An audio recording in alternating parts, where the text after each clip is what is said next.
4 வழித்தட உயர்மட்ட பாலம் மற்றும் 6 வழித்தடத்துடன் விரிவுபடுத்தப்பட்ட தரைத்தள சாலை என மொத்தம் 10 வழித்தடங்களுடன் கோவை விமான நிலையம், ஹோப் காலேஜ், நவ இந்தியா மற்றும் அண்ணா சிலை என 4 இடங்களில் ஏறுதளம் மற்றும் இறங்கு தளங்களுடன் இப்பாலம் அமைக்கப்பட்டுள்ளது. சொகுசு பயணம், ஒலி குறைப்பு மற்றும் வாகனங்களின் நீண்ட ஆயுள் இவற்றையெல்லாம் கருத்தில் கொண்டு புதிய தொழில்நுட்பமான சைனஸ் பிளேட் விரிவு இணைப்புகள் இப்பாலத்தில் பயன்படுத்தப்பட்டுள்ளன.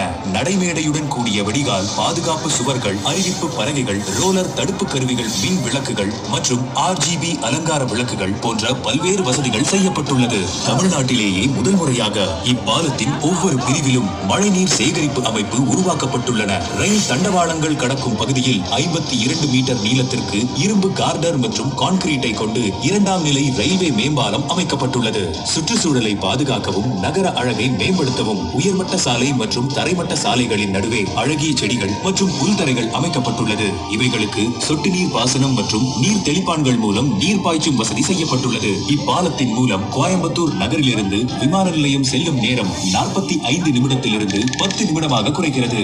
எரிபொருள் சேமிப்பு, மாசு குறைப்பு, திறன் மேம்பாடு, வணிகம், தொழில், கல்வி, சுற்றுலா, மருத்துவ சேவைகள் ஆகிய அனைத்திற்கும் இப்பாலம் மிகுந்த பயனுள்ளதாக அமைகிறது.